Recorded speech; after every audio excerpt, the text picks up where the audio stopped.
Hi guys, we're starting World War II and the Holocaust. It's one of my favorite units to teach, I think, just because there's so much history in this topic and the things that happened. I'm a little bit sad that you guys don't get to be in class this year to go through this because there's a lot of really neat things that we're not able to do, but we're going to do the best that we can in order for you guys to get the most out of this unit. In your Google assignments, you have a sheet that says like top 10 things I learned. That's what you need to take out before we really start getting through this PowerPoint. I have divided it into 2 days. It's because it usually takes about a whole block to get through. We're pretty close to a block, so we're going to do about 15 slides today, and then we'll do 15 slides tomorrow.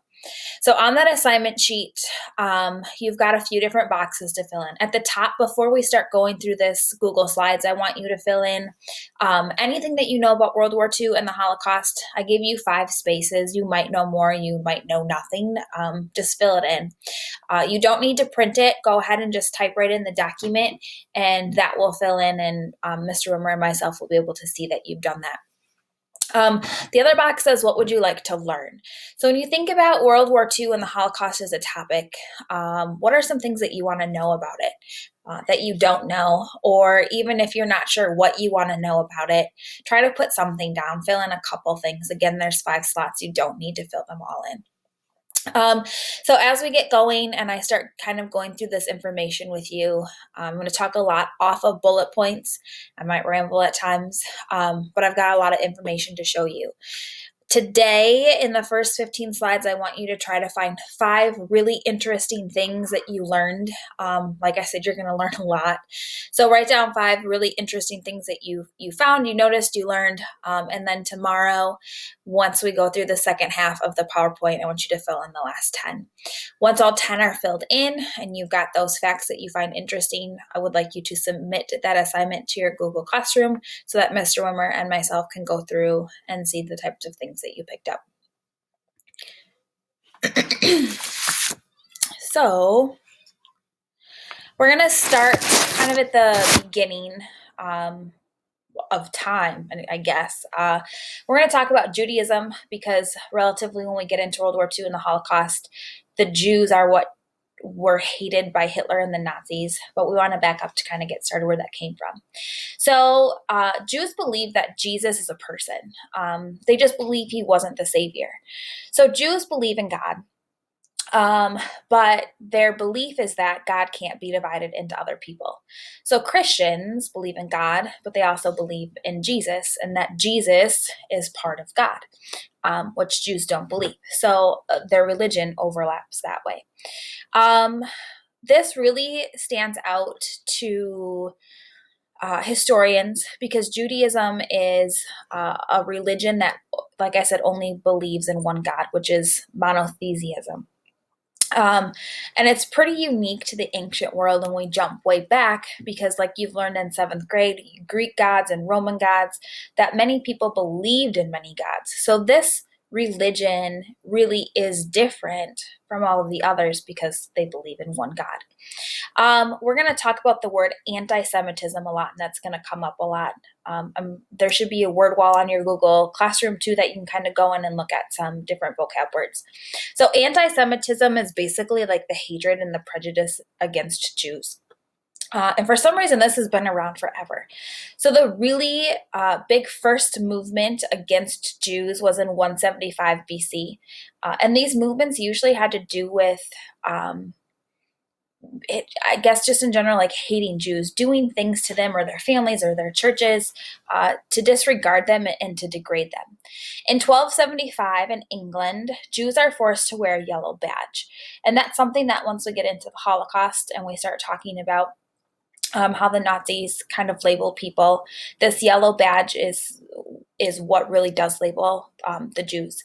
As you can see here in the bottom of this picture, this is the Star of David.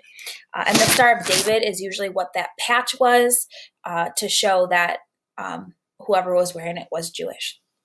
In 1287, at the Tower of London, 270 Jews are hanged, again, just for being Jewish. It was a sign to say, we don't like you, if you're Jewish, we don't want you here. In 1290, they're exiled from England, which means England says we are not allowing Jews here anymore. You need to get out of our country. If you don't, you're probably going to face some consequences. In 1298, thousands more are killed in Germany. Excuse me, in 1306, they're exiled from France. So England doesn't want them. France doesn't want them. In 1492, they're exiled from Spain. And so as we have this religion and group of people within these countries, nobody wants them. Again, that's that word anti-Semitism, to be against Jews. In 1516, the first ghetto was created in Venice. We'll talk more about ghettos, I believe, tomorrow. But a ghetto is basically like taking all of the Jews, this group of people, and putting them into one place. And the purpose of putting them into one place is saying, we don't need to see you, we don't need to be around you, we don't have to live by you. And so these ghettos were usually pretty dirty, nasty places, and many Jews are forced into them. It pulled them out of society. And people living there didn't have to deal with the Jews. In 1593, they're exiled from Italy. So again, we see that there's really nowhere for them to go. They keep getting kicked out of the countries. In 1768, 20,000 are killed in Poland. And these instances really do go on and on. The purpose of talking about this to start is for you guys to understand that for some reason, Jews were hated by many different countries and groups of people for a really long time, but it really just comes back to the religion and the fact that the religion is different than everybody else's. So World War II happens, and in World War II, Germany loses, and they lose big time. Basically, what ends up happening is because Germany loses, they're super poor, they don't have a lot of money, they have to pay back all of these other countries in money, and they don't have it. So they become scapegoats for World War I. A scapegoat is a group of people who's blamed for something that it's their fault that it happened. And this is kind of where Hitler starts to come in. Hitler comes up with this notion that World War I, the reason that Germany lost World War I was because of the Jews. And he starts to build this newfound hatred for Jews. So the Nazi Party was found in 1919. It was actually called the German Workers' Party. And it was formed on this sense of German nationalism and anti-Semitism. Hitler joined in 1919, but he wasn't the creator of the Nazi Party. And he also wasn't like the president or the person who was in front of it at first. But he was this great speaker. He was super charismatic. He was amazing talking to people in public. And people really loved to listen to him. And because people loved to listen to him, they would flock. So like right now, right, we've got a lot of political things going on. We've got a presidential election. And so we see all of these different candidates hosting speeches and these types of things, and people go to watch. Well, it was really the same with Hitler. But because he was such a great speaker, he brought in really large groups of people. So if we bounce back to the fact that World War I's done, Germany, really, they're bankrupt, they are in a depression, they don't have a lot of money, people aren't working. He starts to talk about like how great German people are, and the German people, they need a better government, and they need a better structure, and the people who are leading them now are not doing a good job, and it's the Jews, it's their fault that our country is this way, that the good German people don't have things, it's the Jews' fault. So people start to kind of glom onto this and start to listen and find it pretty fascinating. The Nazi Party actually starts to grow because of the type of person Hitler is. He's convincing, he's passionate, and he loves Germany. And that's what made people want to join. So in 1921, 2 years after the Nazi Party has begun. He becomes the leader. And in his speeches, like I said, he blames Jews for everything. It's the reason that the German people don't have jobs is because of the Jews. The Jews have all of the good jobs. The Jews are the ones who are making the money. The Jews aren't the ones who are good people. You're good people. And so he puts all of this blame on them. And so what I want you guys to think about, because this is where it's kind of hard to wrap our heads around, is the fact that because Germany was in such a depression at this time, it was really easy for people to want to find that scapegoat. They wanted somebody or something to blame it on, and it was easy for them to turn to the Jews and do that. So the next big thing that happens is something called the beer hall push. And the beer hall push happened in Munich, and Adolf Hitler and the Nazi Party basically went to overthrow the government. They led the Nazi Party through Munich and basically tried to, like I said, overthrow the government, to take over all of Germany. And he did end up going to jail for this. He was convicted of treason. He was sentenced to 5 years, but only ended up serving 1 year. And the reason that he only served 1 year is because of the charismatic personality that he had. They let him out early. During his time in prison, he wrote his autobiography called Mein Kampf, which was his political autobiography and the things that he believed in, and why society should be doing the things that the Nazi Party was really focused on. After he got out of prison, he worked really hard to rebuild the Nazi Party and gain power using a more political method than really trying to throw over the society. So I want you guys to watch this video. It gives you a really good idea of the rise of the Nazis.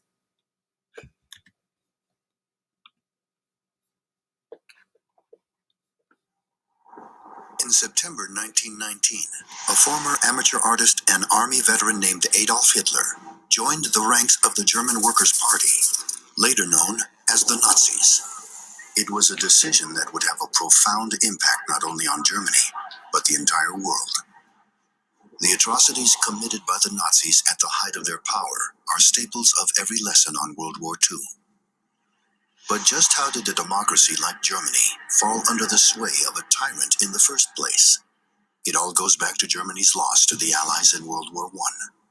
German leaders were forced to sign the Treaty of Versailles, agreeing to shrink its armed forces, give up land, and pay large sums of money in reparations, weakening its already unstable economy. Many Germans felt humiliated and betrayed by their leadership, and there was growing fear that their nation would be stuck in poverty and decline. In this climate of bitterness, Hitler rose to prominence. A gifted public speaker, he captured the people's disillusionment with a series of speeches calling for a stronger, unified Germany. He insisted that one group was to blame for the nation's post-war misfortunes: the Jews. Hitler and his followers attempted a government coup in 1923, but the plan failed. Hitler was jailed for treason for 9 months, but the publicity from the failed coup made him more popular than ever. Then, in 1929, the Great Depression hit, destroying the German economy overnight and leaving millions unemployed. Hitler saw the ensuing chaos as his opportunity to seize power. He loudly criticized the ruling government and promised to return Germany to greatness. Long-suffering Germans believed they had finally found their savior. In Germany's 1932 elections, the Nazis won a majority of seats in parliament, and Hitler ran for president. Though he lost, his soaring popularity inspired President Paul von Hindenburg to appoint him chancellor, the head of the German government. As chancellor, Hitler wasted no time tightening his grip on every aspect of German life. He tripled the size of the military, violating the Treaty of Versailles. Under Hitler's orders, rival parties were banned, while paramilitary groups cracked down on protests and executed political opponents. Anti-Semitic laws prohibited Jews from working, voting, and occupying public spaces. A propaganda department produced art, films, and books praising Hitler and embracing his vision of a better Germany. After the death of President von Hindenburg in 1934, Hitler declared himself Führer, an absolute dictator. With Germany under his total control, Hitler would shift his focus to global domination, setting the stage for World War II. There's not sufficient.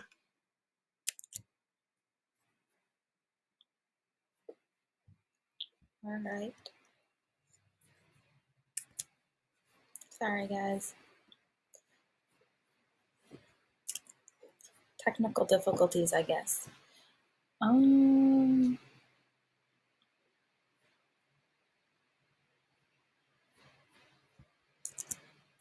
right.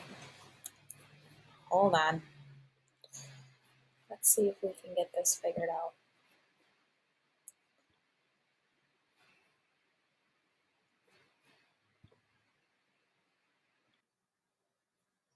Okay, so as you can see, Hitler takes over pretty quickly. It really is because Hitler wanted to take over everything, and because of the Great Depression, that he was able to become as popular as he became. If you guys look at this picture, okay, you can see how many soldiers are here. So like they kind of said in the video, he grew the military very, very large.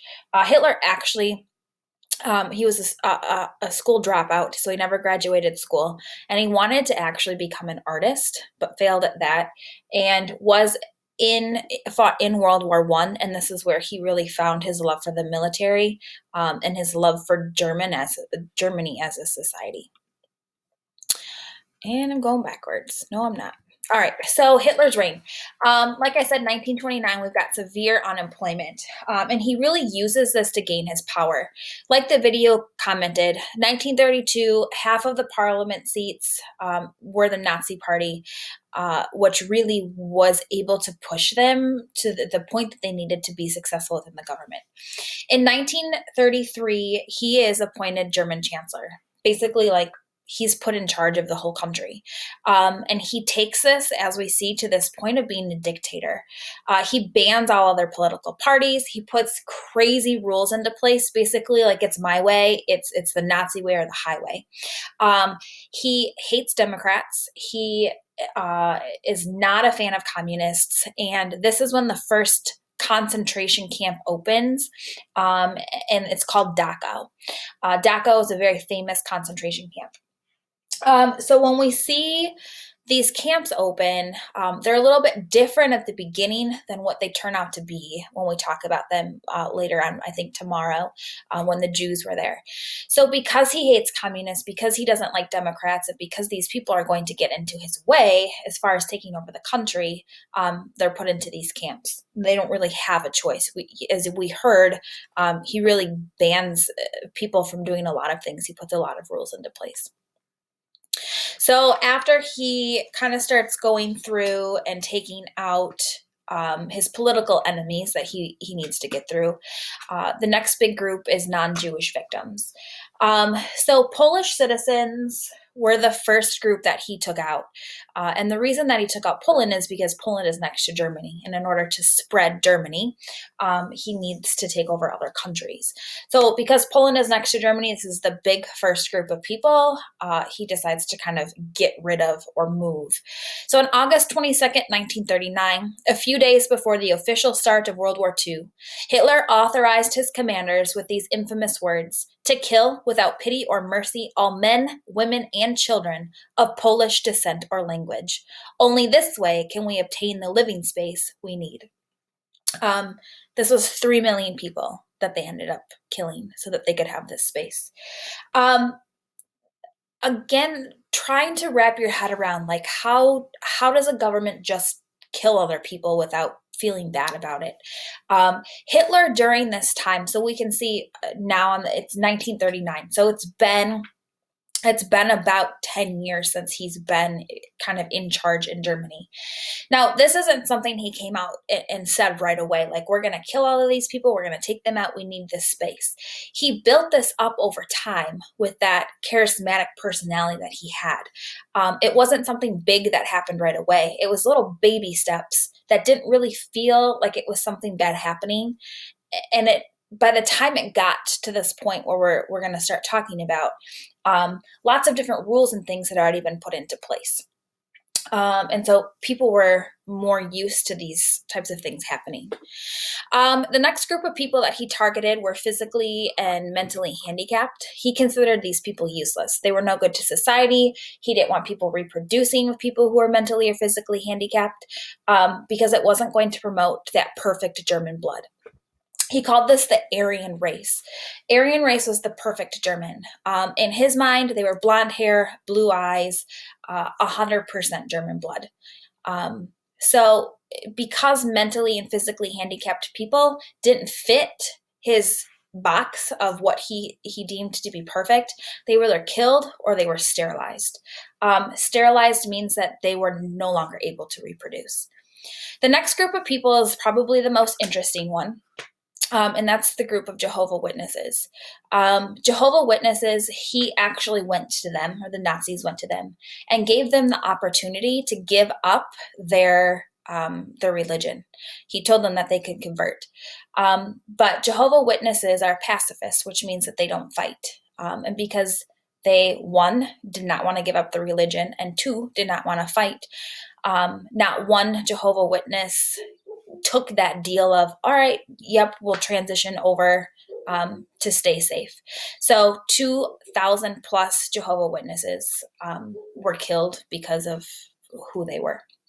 The next group is the Gypsies and Romani. 200,000 plus of Gypsies and Romani were killed. They have a little darker complexion. Gypsies usually roam about, they travel, they don't really have like a set home place that they're at.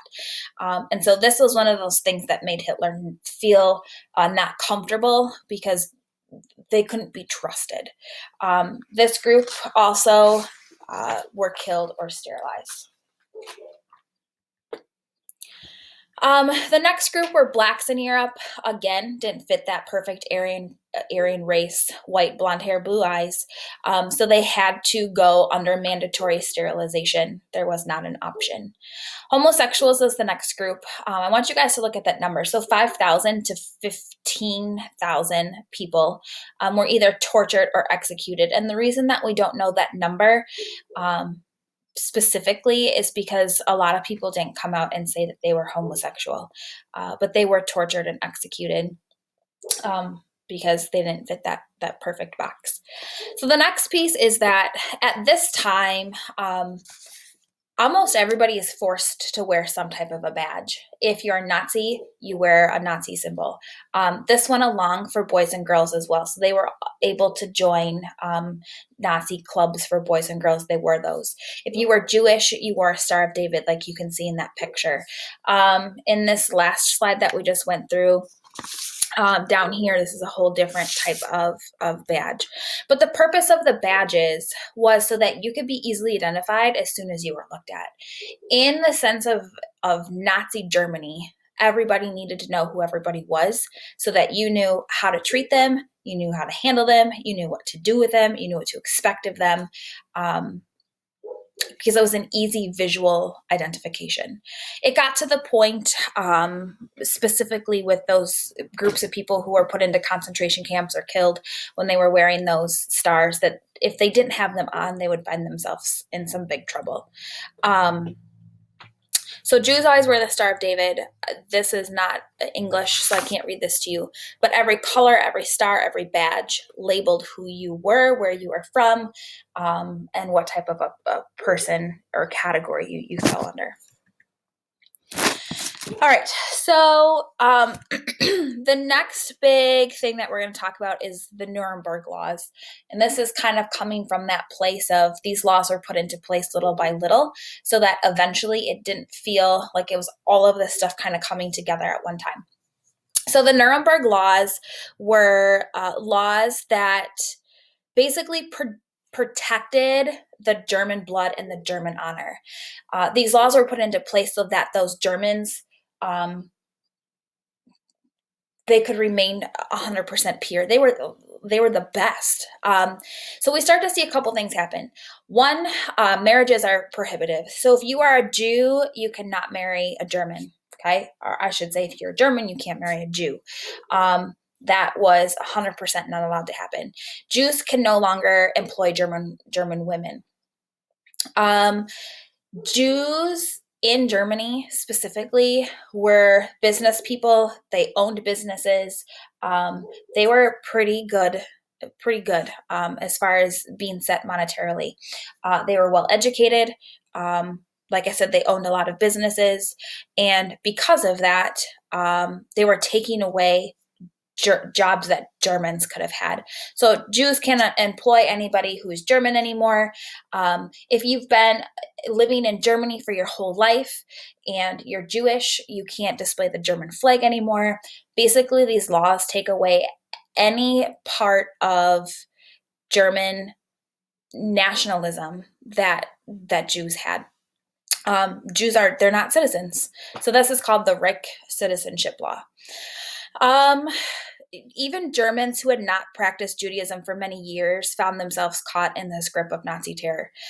People who had Jewish grandparents who had converted to Christianity many years prior were still considered Jews. So Nazis and Hitler was not going to let any piece of Jewish that you had tracing back and back and back go away. Okay, so I want you guys to check this chart out. So this is, let's say the square is U, okay? And let's say that this white piece is you being Jewish, okay? So mom, dad is 100% German. He goes all the way back to being German. Mom is half Jewish, half German. Her father was all the way German, and her mother was Jewish. So because you have one Jewish grandparent all the way up here, you were considered to be Jewish, even if your family had not practiced the religion in a number of years. You still fit there. Okay, so we're gonna go through, if it's gonna let me, some pictures.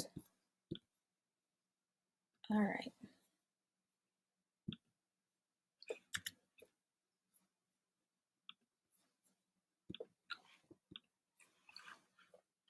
So I want you guys to kind of keep in mind what these look like to you as far as segregation goes. What could you relate them back to?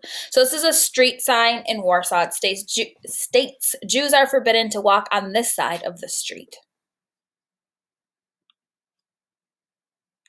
These Jews carried whatever personal belongings they could as they left in mass deportations from Polsnach, a town 50 miles west of Warsaw, Poland. So here are those badges, okay, being really easy to glance at. You can tell this is a Jew because of his star. You can tell this is a Nazi because of his badge. On November 14th, 1939, the president of Lodz decreed that all Jews must wear armbands or badges with a Jewish star. If you were found without one, you were very heavily punished. So this is a woman selling armbands. Again, it was one of the few ways that they could make money. A lot of their businesses were put out of business because people were not allowed to shop there anymore if they were German. Stores are marked. So I want you guys to all remember this comes under these laws. You needed to mark if you were a Jewish store, because what that did was it told people don't shop here because this owner is Jewish. And their businesses really started to collapse, and then they didn't have money to feed their families. And as you can see, it's kind of this downward spiral. Again, another picture of segregation. In Krakow, Poland, as decreed on March 1st, 1940, Jews could only ride in certain areas of the streetcar. The sign indicates which section was for Jews and which was for non-Jews. So we can kind of take this to civil rights in the United States, right? A sign states that Jews may not enter parks or the market square in Krakow, Poland. April 29th, 1940. So these segregation laws go into effect. And once they're in effect, the Jews are really kind of removed from society as a whole. Their kids can't go to the same schools anymore. They're not necessarily maybe living next to each other as neighbors anymore. They can't go to the same markets. They're not riding on the bus in the same spots. They're on separate sides of the street. So Hitler slowly started to build this place where Jews are being removed out of people's lives. And if they're not in our lives right now, it won't matter if they're not in our lives later. Okay, so that's kind of where this small piece started to rise up.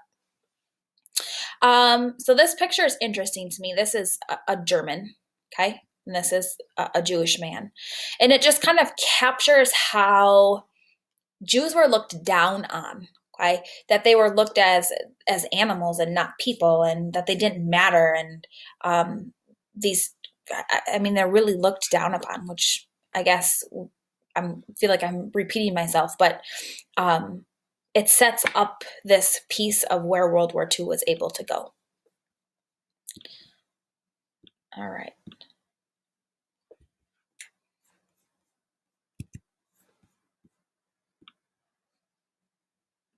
Hold on. I did this last time.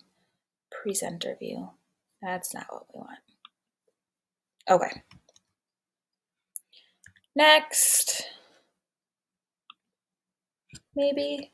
Oh, cool. All right. So the first big movement as far as where we see violence start to happen. Okay, so all of the stuff we've kind of talked about has happened kind of slowly by slowly. There hasn't been a lot of violence interacted between things. But then we have this night called Kristallnacht, or the Night of Broken Glass, or Crystal Night. And so what happens is this 17-year-old boy was shot and killed a German politician. His parents had been exiled, had been kicked out to Poland from Germany, and it really made him angry. It ticked him off. And so he ends up going and killing this German politician. This politician lives 2 days and then dies, but this is where Hitler and the Nazis kind of start to go like, you know what? This Jew did this to this German politician. This is how all Jews are. Jews are going to rise up and kill us and work against us and be violent, and we can't let that happen. And so it put out this fear of, well, if this one Jew is like this, all Jews must be like this. And it started to turn people's minds about how they were thinking about Jews. There was a lot of, mind games that way to make people start to think about Jews being scary people. So a couple days later, on the 9th of November, 1938, Kristallnacht happens. 7,500 businesses are ransacked. Some are lit on fire. They are taken. People take things out of them. 267 synagogues are burnt to the ground, are torn apart. Synagogues are the place, like the church, basically, of Judaism. 91 people are dead, and 25,000 Jews are first sent off to camps.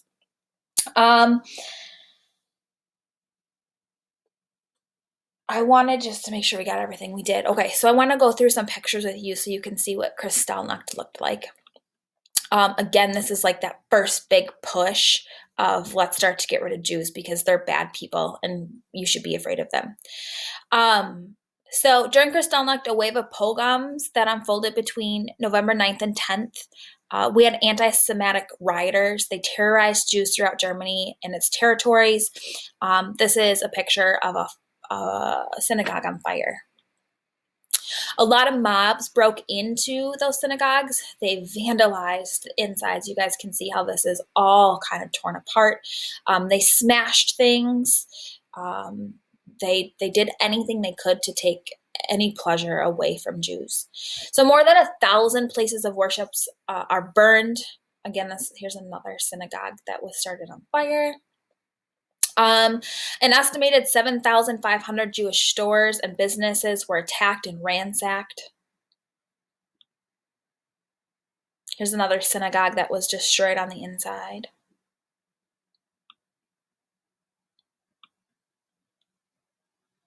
Another synagogue. This says German children play among the ruins of this synagogue in Berfelden that was destroyed during Kristallnacht. Germans passed the broken shop window of a Jewish-owned business that was destroyed.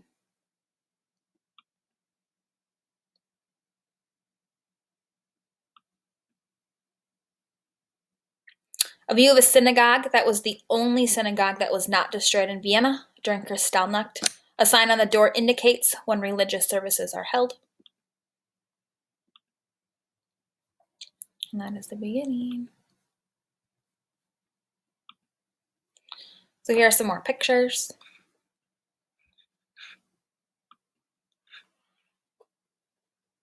All right, this is where we're going to stop for today.